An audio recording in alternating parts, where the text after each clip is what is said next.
8 sinais de que ela está te desrespeitando e você nem percebeu. Maquiavel. Há momentos em que o desrespeito não chega com estrondo, mas com passos leves. Ele não invade como tempestade, mas se infiltra como um vento frio por frestas esquecidas, pequenos gestos, palavras disfarçadas, silêncios que carregam mais peso do que 1000 gritos. Você até percebe um incômodo, mas logo o engole como se não fosse nada. E no entanto é tudo. Maquiavel dizia: os danos devem ser feitos todos de uma vez, para que sejam esquecidos. Já os favores, pouco a pouco, para que sejam lembrados. O desrespeito, porém, não segue essa lógica. Ele é paciente. Chega em doses homeopáticas tão pequenas que parecem inofensivas. Hoje, uma ironia. Amanhã, um olhar de desprezo. Depois, uma decisão tomada sem te consultar. Até que um dia você se vê vivendo sob regras que nunca concordou, mas que, de algum modo, permitiu. Sêneca nos lembra: aquilo que toleras, ensinas. Não existe neutralidade quando se trata de dignidade. O que você aceita uma vez, repete. O que você repete, normaliza. E o que normaliza, transforma em lei silenciosa. Permitir não é apenas deixar acontecer, é ensinar ao outro que não haverá consequência. Marco Aurélio afirmou: se não é certo, não o faça. Se não é verdade, não o diga. Mas há um detalhe que ele também nos leva a perceber. Quando aceitamos o injusto, não é apenas a outra pessoa que falha conosco. Nós também falhamos com nós mesmos. E essa traição interna corrói muito mais do que qualquer afronta externa. O desrespeito não chega anunciando guerra. Ele chega sorrindo, trazendo flores que escondem espinho. Ele se senta à sua mesa, observa seus hábitos e aprende onde estão suas brechas. E, como água que desgasta pedra, ele não precisa de força para vencer, só de tempo e permissão. E é justamente aí, nesse silêncio que consente, que ele se torna mais perigoso. O desprezo travestido de brincadeira é uma das formas mais sutis e letais de desrespeito. Ele não vem carregado de raiva explícita, mas embrulhado em um riso que parece inocente, um apelido que diminui, um comentário só de zoeira, uma piada que transforma sua vulnerabilidade em espetáculo. E é aí que mora o perigo. A fronteira entre intimidade e humilhação é fina, quase imperceptível. Você começa rindo junto porque não quer parecer sensível demais, e quando percebe, o riso virou máscara para engolir um gosto amargo que fica depois. É nesse ponto que Sêneca ecoa como um aviso atemporal. O que é ruim não muda por ser disfarçado. O humor não purifica a intenção. Uma flecha lançada com um sorriso ainda é uma flecha. E quando esse padrão se repete, algo dentro de você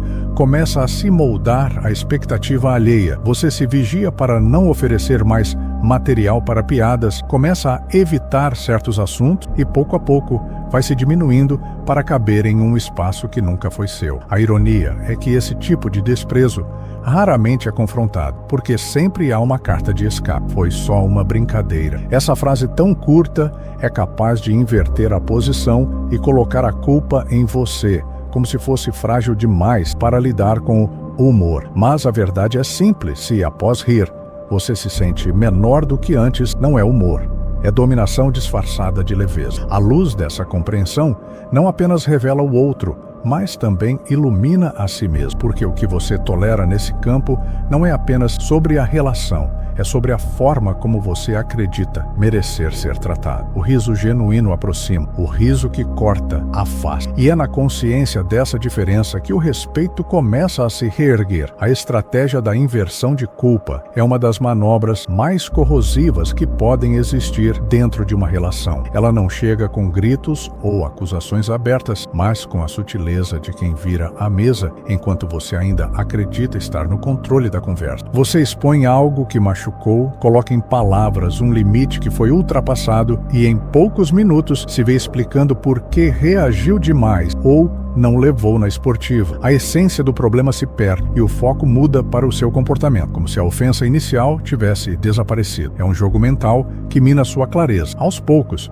você começa a se questionar se o que sentiu foi legítimo ou exagerado. O desrespeito, que deveria ser o centro da conversa, se dissolve e o que fica é um peso invisível de culpa. Sêneca já alertava: o que é ruim não muda por ser disfarçado, e aqui o disfarce é o de transformar sua reação em problema, enquanto o ato que a causou se esconde nas sombras da conversa. A consequência é que, com o tempo, você passa a evitar apontar o que incomoda, não porque tenha aceitado, mas porque teme o esforço emocional de ter que se defender por sentir. É um cansaço psicológico que vai te empurrando para uma posição de silêncio, e nesse silêncio o outro encontra espaço para repetir, ampliar e consolidar o mesmo comportamento. Perceber essa inversão é um exercício de lucidez, é recusar-se a entrar no labirinto argumentativo que o outro constrói para se eximir. Segurar firme no fio da verdade inicial e não largar até que seja reconhecido. Porque quando a culpa é plantada no solo errado, ela cresce como uma era, silenciosa, sufocando, até encobrir a própria paisagem da relação. O desgaste calculado dos seus limites não começa com rupturas dramáticas, mas com concessões quase invisíveis. É como um fio de corda que a cada dia perde uma fibra. Você não nota no momento, mas o enfraquecimento é inevitável. Primeiro, é uma mudança pequena na forma como você aceita ser tratado. Depois, um silêncio diante de algo que antes despertaria reação imediata. Mais adiante, uma adaptação para se encaixar em uma rotina ou dinâmica que não é sua, mas que passou a ser normal. Marco Aurélio lembrava que a perda começa quando cedemos o que é essencial. E o mais traiçoeiro dessa erosão é que ela raramente se apresenta como uma escolha clara, é sempre acompanhada de justificativas. Não é tão grave assim. Melhor evitar conflito. Vou deixar passar desta vez. Mas esse desta vez se torna um hábito, e o hábito cria um novo padrão. Um padrão em que você já não reconhece os contornos do seu próprio limite. O desrespeito, na maioria das vezes, não entra pela porta da frente. Ele se infiltra pelas frestas, aproveitando momentos de distração ou fadiga. É uma construção paciente, que entende que a resistência mais forte não é vencida por força, mas por repetição. Uma quebra grande chama a atenção e provoca reação. Várias pequenas passadas no tempo passam despercebidas até que já seja tarde. A consciência disso é um ato de retorno, é olhar para si e perceber o que foi perdido pelo caminho, é identificar onde sua voz falada, onde a verdade foi negociada em troca de paz temporária, que essa paz, verdade, é apenas um intervalo e um avanço. E se você não para reparar o que foi desgastado, cedo ou tarde, a corda que segura tudo se rompe, e quase sempre, quando mais se precisa dela. Reocupar o território interno não é um gesto abrupto, é um movimento silencioso, mas profundamente decidido. É como reconstruir uma muralha pedra por pedra, sabendo que cada decisão consciente fortalece os contornos daquilo que você é. Esse processo começa com a percepção minuciosa, identificar no dia a dia cada atitude, palavra ou gesto que diminui o seu valor, não para colecionar mágoas, mas para mapear o terreno onde você perdeu espaço. Criar um padrão mínimo de respeito é mais do que estabelecer regras para o outro, é estabelecer uma verdade para si, é o reconhecimento de que existem pontos inegociáveis, linhas que, se cruzadas, comprometem não apenas a relação com o outro, mas a relação consigo mesmo. Essa medida não se sustenta com gritos ou ameaças, mas com uma presença firme, que diz sem precisar repetir, até aqui e não além. Manter a firmeza sem recorrer à agressividade é um exercício de autocontrole estoico, é como estar diante de uma tempestade e escolher não correr, mas fincar os pés e observar. Você não precisa contra-atacar para defender-se. Às vezes, a força está em não ceder à reação instintiva. A clareza fala mais alto que a hostilidade, e essa clareza, cultivada diariamente, se torna um escudo invisível que afasta os avanços sutis e impede o desgaste silencioso, porque no fim, proteger esse território não é erguer muros contra o mundo, mas preservar o chão firme sobre o qual você caminha. E quando esse chão está sólido, nenhum passo dado precisa ser vacilante. Respeito é espelho. O que você mostra ao mundo é o que o mundo devolve. Sêneca dizia: ninguém despreza o que está atento a si mesmo. É por isso que o respeito começa como um trabalho íntimo, uma vigilância silenciosa sobre a maneira como você se trata,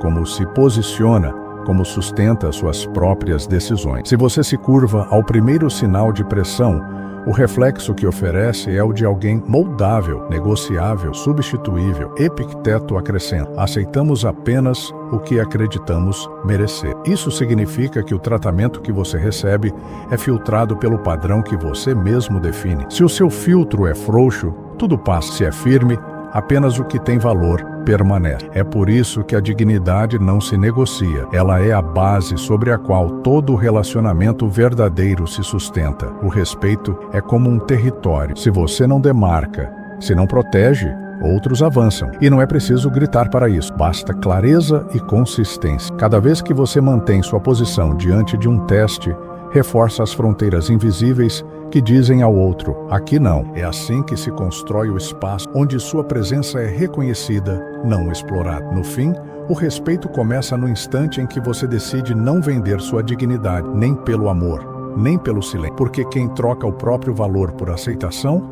não recebe nenhum nem outro, apenas a lenta corrosão de si mesmo. Quando o desrespeito chega, ele raramente bate a porta com estrondo. Ele entra devagar, quase como uma brisa, e se instala em pequenas concessões. Uma piada que não soou bem, mas você riu para não criar clima. Um comentário atravessado, que você engoliu porque não vale a pena discutir. Um pedido que passou por cima do seu tempo, mas você atendeu para evitar conflito. Assim, em silêncio, as primeiras rachaduras na sua dignidade começam a aparecer. Maquiavel dizia, os danos devem ser feitos todos de uma vez, para que sejam esquecidos. Já os favores, pouco a pouco, para que sejam lembrados. No desrespeito, o mecanismo se inverte. Ele não vem como golpe único, mas em doses pequenas, diluídas no cotidiano, para que você se acostume, até o dia em que o que era inaceitável se torna rotina. Sêneca alertava, aquilo que toleras, ensina. E é exatamente isso. Toda vez que você deixa passar, está treinando o outro sobre o que ele pode fazer com você. Marco Aurélio reforça, se não é certo,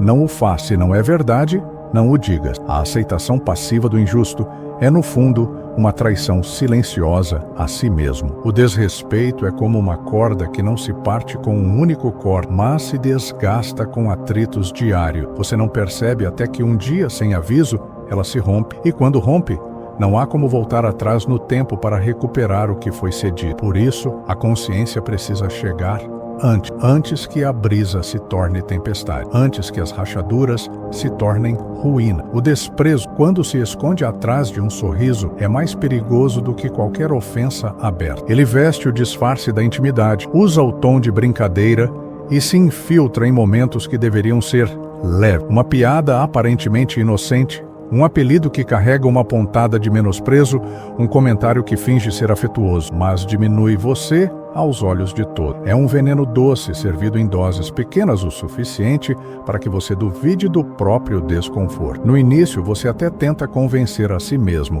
de que está exagerando. É só o jeito dela, é só humor. É gamestado. Mas, no fundo, percebe que cada vez que isso acontece, você sai da conversa um pouco menor do que entrou. É nesse ponto que a linha entre intimidade e erosão silenciosa da autoestima se apaga. Jung nos lembraria que aquilo que incomoda no outro, muitas vezes, é reflexo do que ele não quer ver em si. Mas aqui, o que acontece é o contrário. A outra pessoa aponta com disfarce de humor as suas qualidades e vulnerabilidade, distorcendo-a para que se tornem defeito. Não é brincadeira, é um recado de domínio. Sêneca já dizia, o que é ruim não muda por ser disfarçado. E o desprezo, mesmo travestido de riso, continua sendo desprezo. Por isso, a pergunta silenciosa que você precisa se fazer não é se aquilo foi ou não apenas uma brincadeira, mas se você está disposto a continuar se deixando diminuir para manter a paz aparente. Porque a paz que custa a sua dignidade não é paz, é rendição. A inversão de culpa é uma das táticas mais sutis e mais corrosiva no ciclo do desrespeito. Ela não chega como um ataque direto, mas como um desvio lento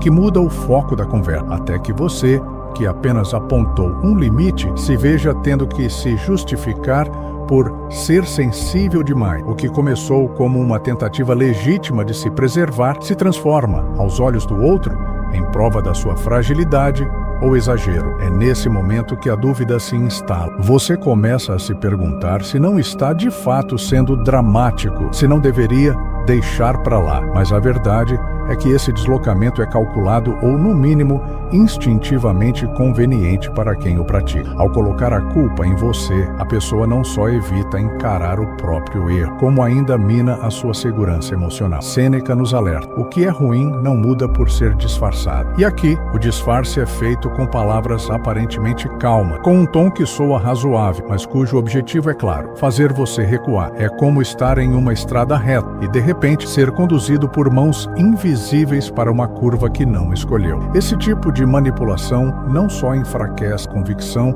mas também abre espaço para que o desrespeito se repita. Porque se você começa a duvidar do seu próprio direito de se proteger, logo se verá aceitando feridas que, no fundo, sabia que não deveria aceitar. E, como um barco que não percebe a corrente, você se afasta lentamente de si mesmo até não lembrar mais qual era a rota.